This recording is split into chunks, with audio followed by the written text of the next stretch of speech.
Tudo o que nós presenciamos é uma grande realidade, foi mostrado. Eu, particularmente, tive a oportunidade de estar visitando cada lugarzinho daquele ali, quando ainda não existiam as igrejas, era só terra, né? Nós fomos lá adquirir o terreno, colocar a pedra fundamental, orar, e hoje a gente pode ver já as igrejas edificadas, construídas. Isso é resultado do trabalho, das orações que os irmãos têm feito pela obra do Senhor. Eu quero saúde e alguns outros problemas com pediu força maior, e inclusive ao estarmos aqui hoje, é claro que de maneira bem simplória, porque número não poderia representá-lo, mas eu creio que Deus está no controle de tudo quanto os crentes. Quero com muita alegria agradecer pelo convite e pela oportunidade, pela honra na qual fui recebido. Quero agradecer ao pastor Levi, ao seu presidente, meu pastor, que também tem ministrado sobre a minha vida, pastor Joel Amanso, presidente benemérito deste prédio, um homem em que espelhamos e desejamos alcançar pelo menos 1/10 do seu ministério. Amém. Quero agradecer a todos os companheiros que irá interceder pela minha vida. Quero agradecer a presença do meu pai, meu inspirador, e tem sido um incentivador para que eu continue nessa obra. Quero agradecer a minha mãe que ora por mim, minha esposa e os meus filhos. Que Deus os abençoe em nome de Jesus. Meus filhos e amados irmãos, eu quero vos convidar a Bíblia. Glória a Deus.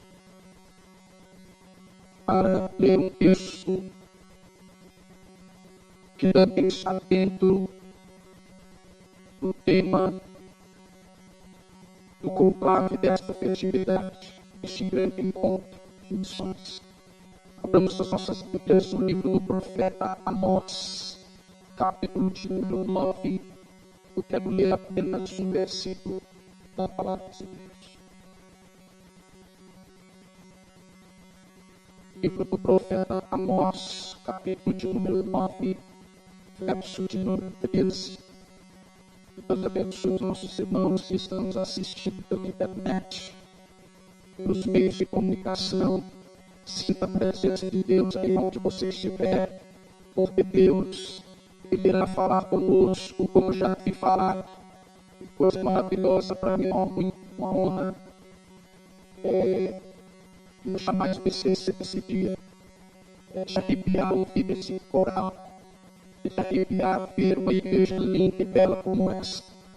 Mas muito mais será quando ouvirmos o som da trombeta e estivermos com o Senhor na glória. Aleluia.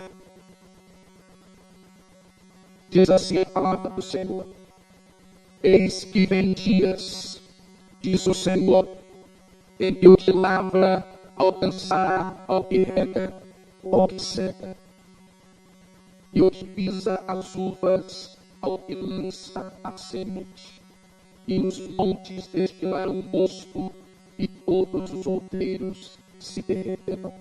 Vou repetir: eis que vem dias, diz o Senhor, em que o que lavra alcançará ao que seca, e ao que pisa as uvas, ao que lança a semente, e os montes destilarão mosto, e todos os outeiros se derreterão. Amém. Olha, poder se sentar glorificado. Sinta-se glorificando a Deus, sinta-se glorificando a Deus. Sinta-se à vontade, você está na casa de Deus. Meus queridos e amados irmãos, o tema que Deus me deu para compartilhar com os amados esta noite propícia, porque esse é um tempo em que Deus tem levantado, como já tem levantado em tempos passados, mas a cada dia é um tempo onde Deus tem estabelecido para levantar, para edificar, para reformar, para continuar a grande obra do Senhor, para a edificação, salvação, formação, envio e também realização do reino de Deus na face da terra. A palavra no tema que Deus me deu nessa noite é 5 coisas que Deus faz de repente. Sabemos que esse texto que nós lemos, profeta Amós, nos profetas menores, ele profetiza a respeito de dias que viriam, e ele está falando aqui precisamente sobre 2 tempos. Tempo cronos, tempo cronológico, o tempo que todos nós somos dependentes, em onde nós estamos à mercê ou livre do tempo, todos nós dependemos do tempo. A Bíblia, o livro Eclesiastes, fala sobre tempos, fala que há tempo de nascer, há tempo de morrer, fala de tempo de chorar, tempo de rir, e outros mais tempos que não poderemos hoje detalhar com ímpeto, porque temos algumas coisas a destacar ainda dentro deste texto. Mas quando o Eclesiastes fala sobre tempo, ele está falando aqui de tempos de Deus que o homem conhece, tempo cronológico. Quando a Bíblia está falando de tempo, nós conhecemos que desde o princípio, quando lemos o livro de Gênesis, entendemos que Deus criou o céu, criou a terra, e quando ele criou o sol, a lua e a terra, ele criou o tempo. Ele criou o sol para governar durante o dia, ele criou a lua para governar durante a noite. Foi estabelecido então, dentro do dia, 24 horas. Dentro dessas 24 horas, foi estabelecido minutos. Dentro de cada hora, como é espécie, a grande maioria, há 60 minutos. Dentro de cada minuto, segundos. Dentro de cada segundo, milésimos de segundos. E assim continua até a velocidade da luz. Mas, destacando aquilo que a palavra está dizendo, conhecemos sobre o tempo cronológico. Conhecemos, e apesar de conhecer o tempo cronológico, somos incapazes de prever com exatidão aquilo que acontecerá exatamente daqui a 5 minutos ou daqui a 10 minutos. Podemos até prever algumas coisas, mas afirmar categoricamente, só há uma coisa que podemos afirmar categoricamente, é que Jesus vai voltar para buscar a sua igreja. Com base em tudo aquilo que ele já fez, com base em tudo aquilo que ele já realizou, com base naquilo que ele já provou e continua fazendo, podemos afirmar a qualquer momento Jesus vai voltar para buscar a sua igreja. Além disso, não podemos afirmar outra coisa. Ninguém é capaz. Você pode até projetar que você vai jantar após esse culto.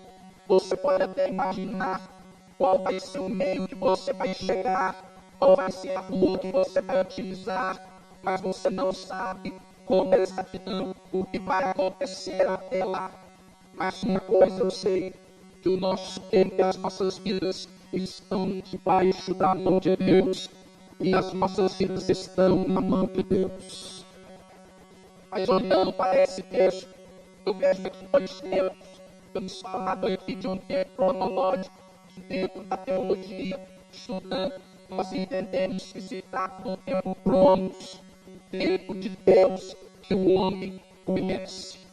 Mas há um segundo tempo, que este tempo a o profeta com exatidão, ele profetiza a nação de Israel, dizendo que viria dias em que o que lavra alcançaria o que cega, e aquele que pisa as uvas estaria alcançando aquele que lança a semente.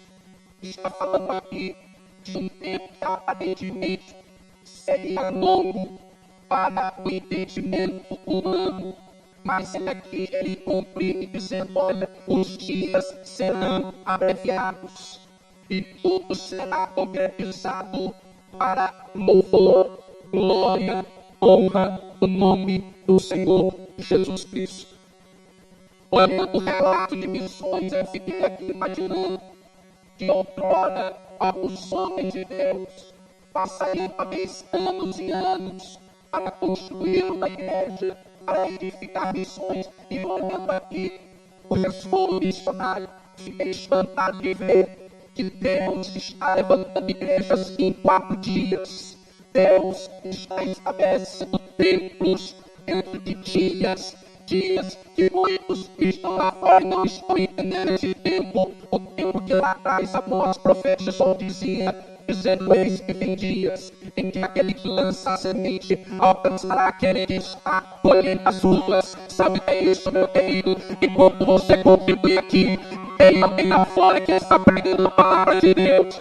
Enquanto você está aqui orando por alguém, tem alguém que está lá fora resgatando alguém numa massacre de pecado. Enquanto você está aqui pensando: eu vou contribuir, Deus já levantou alguém lá fora, ou até aqui dentro mesmo, para fazer a diferença, porque o tempo está próximo. Vamos glorificar, porque esse é o tempo de Deus. A Bíblia nos mostra, amados, ainda aqui a respeito do tempo Kairos. É o tempo de Deus que o homem não conhece. E dentro do Kairos de Deus, muitas vezes, ele vem para nos surpreender. Porque o tempo de Deus que o homem não conhece é justamente nesse tempo que nós muitas vezes ficamos perplexos, muitas vezes ficamos pesarosos, muitas vezes é nesse tempo que nós ficamos muitas vezes desanimados, porque o tempo vai passando e parece que não vai ser concretizado em Deus profetizou, ou aquilo que Deus prometeu para que acontecesse. Muitas vezes ficamos frustrados porque o homem natural, ele não conhece as coisas do Espírito. A Bíblia nos mostra, amados, que as coisas do Espírito só podem ser compreendidas por aquele que tem o Espírito, por aquele que é do Espírito. E aquele que é do Espírito, ele consegue discernir bem todas as coisas.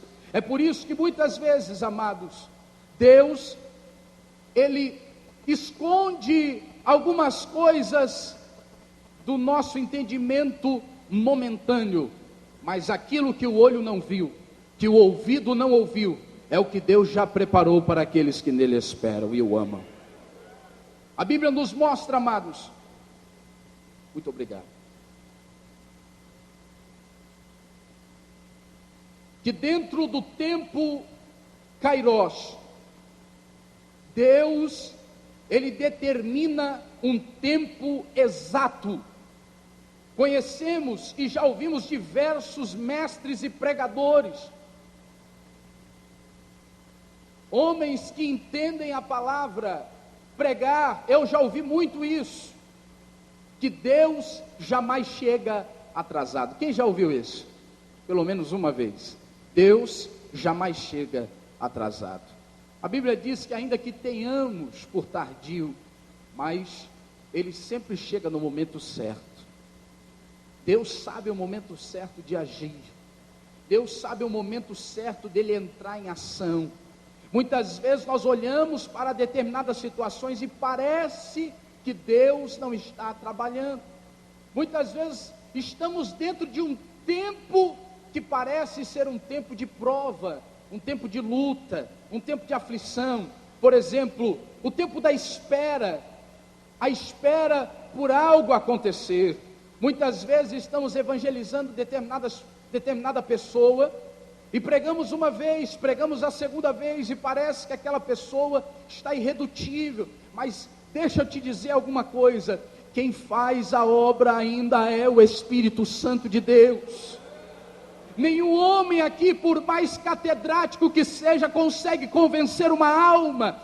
Mas quando você se deixa ser um canal do Espírito Santo, e você cumpre a palavra de Deus, abrindo a tua boca para ser um profeta na vida de alguém, Deus, Ele cumpre a sua parte, porque está escrito: faça a tua parte e eu te ajudarei. A parte que eu tenho que fazer, que você tem que fazer como missionários, ainda que ainda não sejamos reconhecidos como tal, mas precisamos ser reconhecidos por aquele que nos alistou. E eu quero dizer para você, não existe ninguém aqui que não seja um missionário, mas ainda que você seja um missionário adormecido, hoje é tempo de você acordar, hoje é tempo de você se levantar, hoje é tempo de você sair daqui com a consciência: eu preciso pregar a palavra, em tempo e em fora de tempo.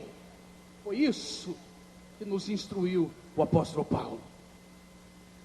Paulo não estava falando, me permita tecer alguns comentários sobre este tema. Paulo não estava falando aqui para que Timóteo ele estivesse preparado apenas psicologicamente. Paulo, ele não estava aqui dando uma receita para Timóteo, para que ele pregasse de qualquer maneira, não. O verbo que ele usa, ele emprega um verbo, quando ele diz no verso de número 1, no capítulo 4 de 2 Timóteo, ele diz assim, ele começa esta instrução dizendo: conjuro-te. O que isto quer dizer? A palavra conjuro-te vem de um verbo grego, epifaneia. Ele estava aqui empregando este verbo, que representava o que? Ele estava aqui trazendo um pano de fundo para que Timóteo entendesse o que é que ele queria dizer. Estudando um pouquinho, eu pude aprender que quando ele emprega o verbo epifaneia, ele estava querendo representar o quê? Que quando o imperador ele iria visitar algumas cidades, as pessoas daquela cidade, elas se preparavam, elas se arrumavam, toda a cidade ficava em volta, enfeitada, porque o imperador iria chegar. E o verbo que eles empregavam era o verbo epifaneia, que quer dizer: prepara-te, porque virá o imperador.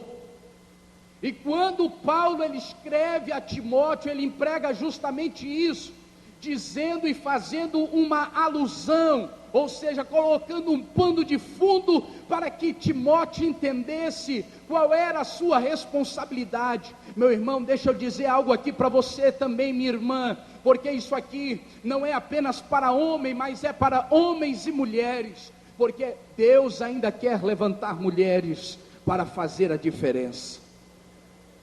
A Bíblia nos mostra, amados, que quando Paulo fala isso, que é que eu entendi? Que Paulo, quando ele emprega este verbo, ele estava dizendo para Timóteo: Timóteo, prepara, prega a palavra, arrume a cidade, você é responsável, porque não vai vir qualquer imperador, não vai vir qualquer presidente, não vai vir qualquer homem. Paulo estava dizendo: em breve virá o Rei dos Reis e Senhor dos Senhores, em breve virá aquele que é Senhor da glória.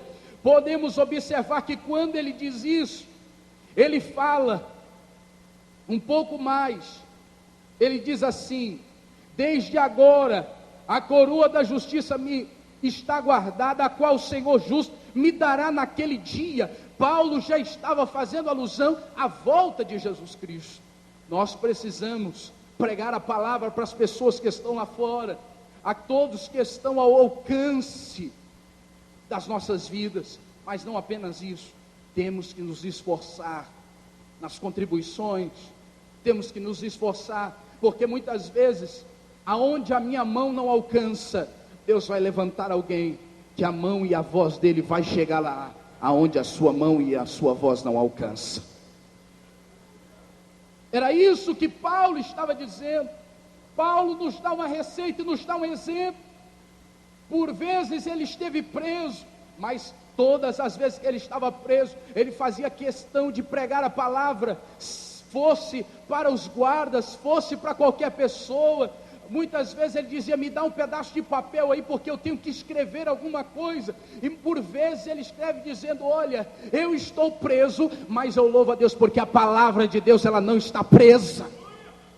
Meu irmão, você não está preso, ao contrário, todos nós estávamos presos, mas hoje somos livres, livres para adorar, livres para glorificar, livres para arrebanhar as almas do inferno, livres para pregar as boas novas de salvação.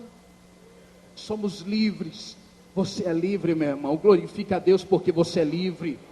Talvez você chegou aqui cansado, talvez você chegou aqui angustiado, talvez você chegou aqui preocupado, ou até mesmo triste, mas você é livre. E quem é livre, meu querido, tem motivo para glorificar. Só quem é livre tem motivo para realmente glorificar a Deus, porque você é livre.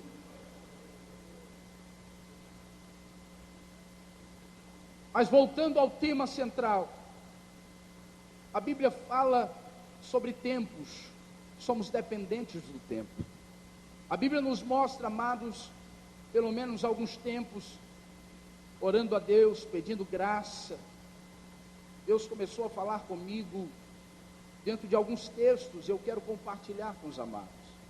Talvez você me ouça pregar, talvez você olhando para mim, aparentemente um garoto, olhando para mim, aparentemente um menino, mas eu quero dizer para você que tudo isso que está acontecendo na minha vida, talvez na tua vida não seja nada, mas na minha vida é promessa de Deus, na minha vida é cumprimento de profecias, na minha vida é projeto de Deus.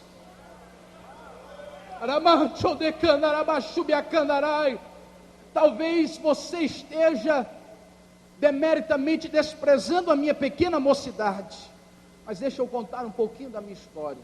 Sou filho de pastor, neto de pastor.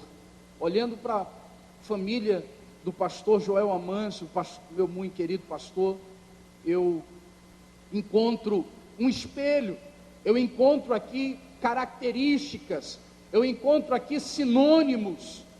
Sou filho de pastor, pela misericórdia e graça de Deus, pastoreei 11 igrejas apenas.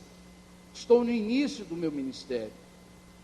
Já fazem pouco mais de 9 anos que Deus me chamou, quando eu ainda tinha 18 anos, quando eu me preparava para fazer uma faculdade nos Estados Unidos, com tudo pronto e preparado.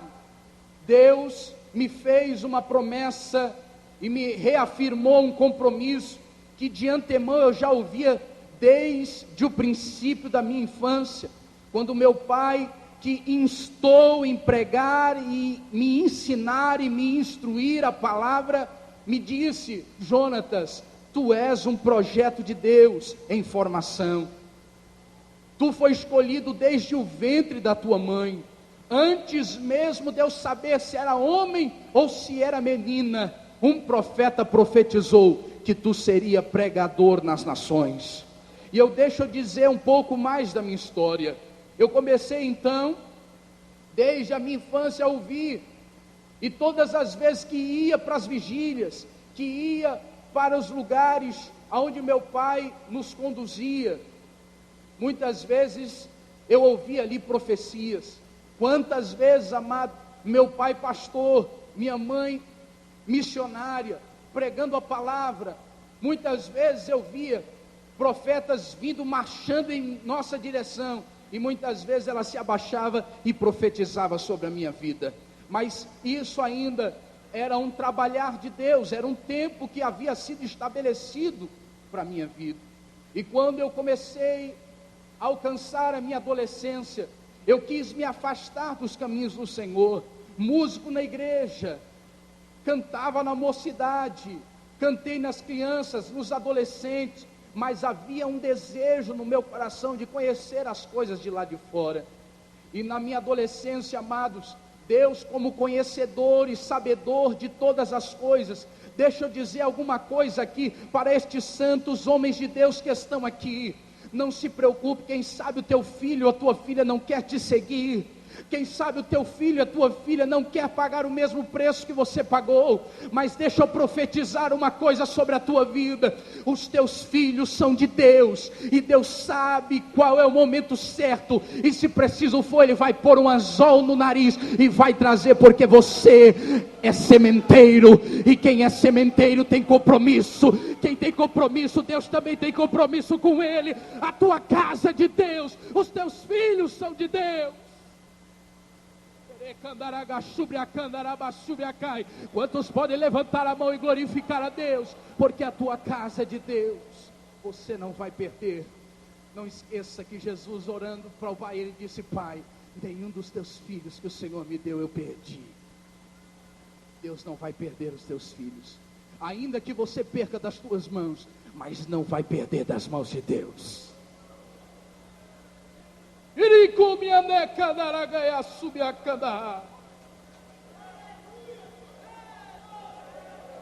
quando eu quis me enveredar para as coisas do mundo, aos 16 anos de idade, quando comecei a pegar gosto pelas coisas do mundo, Deus me fez então permitir, dentro de um tempo estabelecido por Ele, porque deixa eu refrescar a tua memória, até a tua prova, meu querido, tem o tempo certo de Deus de acabar. E quando eu cheguei nos meus 16 anos de idade, gozando de toda a saúde, de inteligência, de capacidade, dentro da minha mocidade, eu fui acometido de um câncer dentro do meu estômago, e as minhas forças foram se esvaindo. E deixa eu resumir o meu testemunho, porque é muito longo. Por vezes, eu sentia dores, para você ter uma ideia, eu fazia endoscopia um dia sim, um dia não.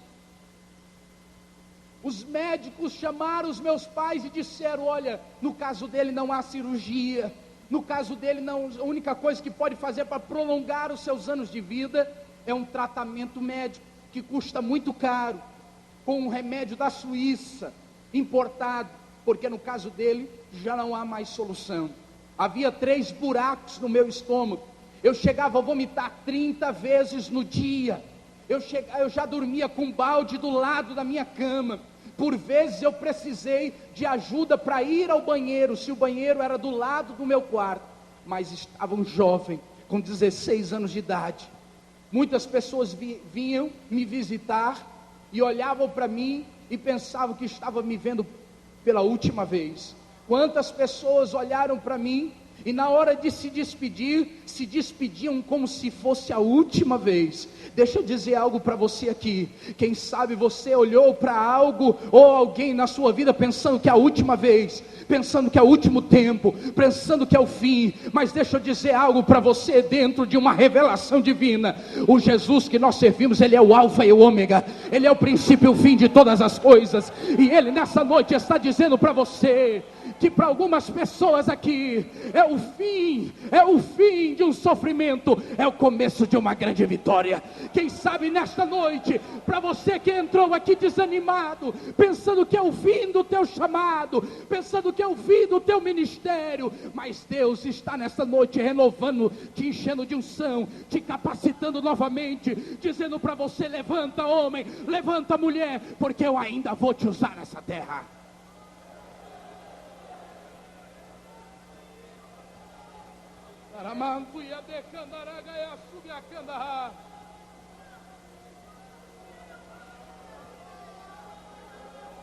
E nos meus 16 anos, eu tinha dores horríveis, eu mordia o travesseiro à noite, porque a minha mãe era uma mulher que mais orava do que dormia.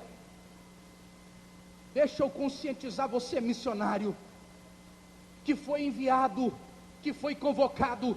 Missões não é turístico, não existe missões turística, missões é missões. Você foi alistado para uma missão, e infelizmente, eu agora há poucos dias, No ano passado, eu estive numa viagem, e eu louvo a Deus que a viagem que eu fiz foi uma viagem missionária.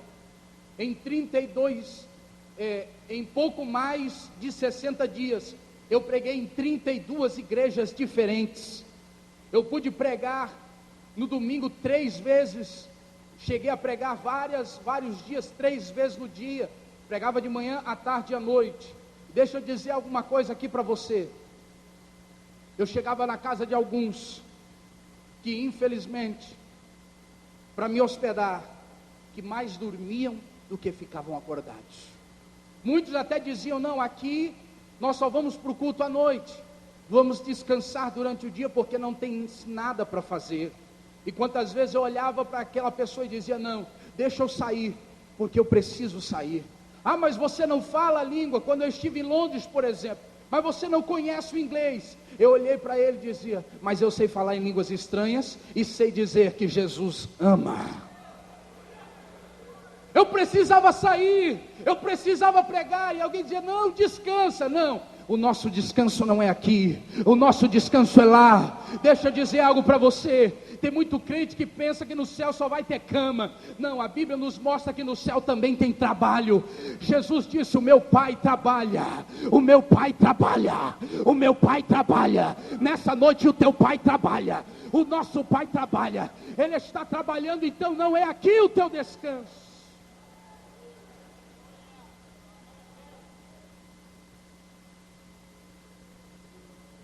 Quando eu me levantei, 16 anos, eu me lembro que por noites eu mordia o travesseiro e a minha mãe orava. E muitas vezes bastava eu dar um gemido para que a minha mãe estivesse do lado da minha cama.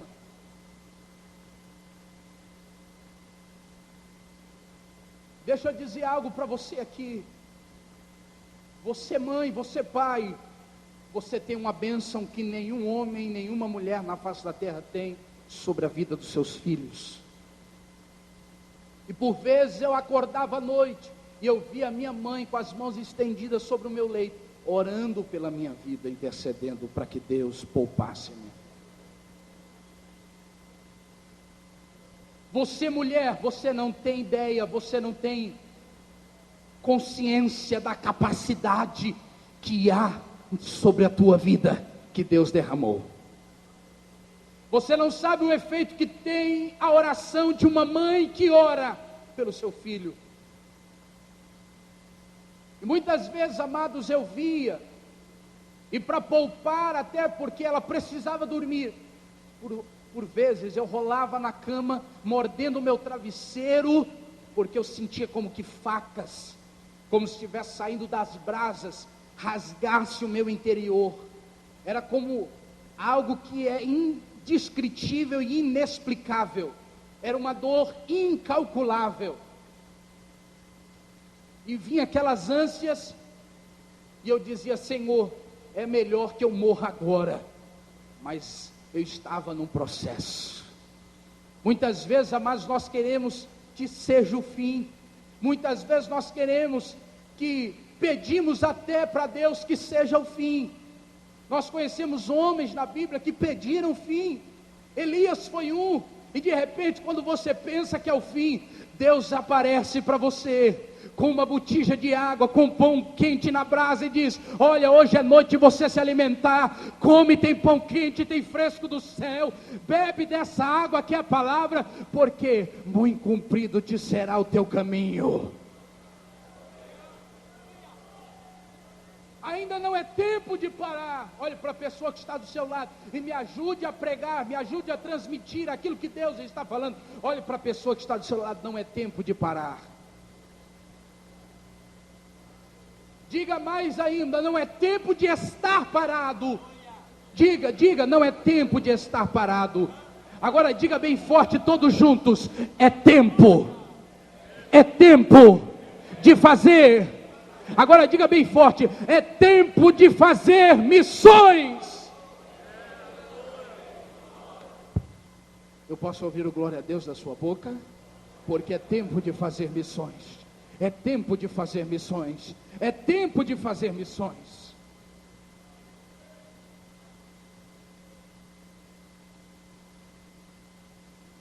naquela angústia que eu vivia, mordendo o meu travesseiro, porque bastava um gemido e lá estava minha mãe. Eu posso dizer isso com exatidão, porque mais de uma vez vi meu pai dizendo isso e testemunhando. No dia 28 de agosto, no dia do meu aniversário, eu já estava de uma maneira cadavérica, se é esta a palavra. Eu já estava magro, desafeiçoado. Meu pai agora olha para minha mãe e disse: vamos com Jonatas para o Jardim de Santos, vamos lá na orla da praia, tirar algumas fotos. E no interior do meu pai, escute, isso não é para diminuir, porque sempre foi um homem de fé e um homem empreendedor, mas eu posso dizer que naquele momento de turbulência, todos nós somos fracos, todos nós temos as nossas limitações. Não pense você que um missionário é um super-homem, não pense você que um pastor, ou uma missionária, ou uma pastora é um super-homem. Todos nós temos as nossas fraquezas e as nossas limitações. Todos nós somos dependentes de carinho, de amor, de afeto e de esperança. E naquele momento de turbulência, depois de tanto sofrimento, meu pai olhou para mim e disse: eu não sei. E dentro do seu interior ele diz: vamos tirar uma foto, porque pode ser o último aniversário do Jonatas. E lá, andando pelo jardim, muitas vezes carregado, porque eu me cansava, eu tirava fotos, mas ali o meu pai olhando para cada clique, ele dizia: essa vai ser a última foto. Quem sabe você está olhando para alguma situação, alguma área na sua vida, pensando que é o último, pensando que é o fim, pensando que vai acabar. Mas Deus essa noite trouxe aqui para dizer para você que ainda há tempo, ainda existe um tempo que foi estabelecido por Deus. Talvez dentro do tempo cronológico você está marcando o fim, mas dentro de o Kairos de Deus, o tempo que Ele conhece, que Ele estabeleceu, é o tempo que Ele se apraz. Ele vai estabelecer todas as coisas para a glória, para o louvor, para a honra, para o engrandecimento do nome de Jesus. Você pode levantar a mão e glorificar esse Deus.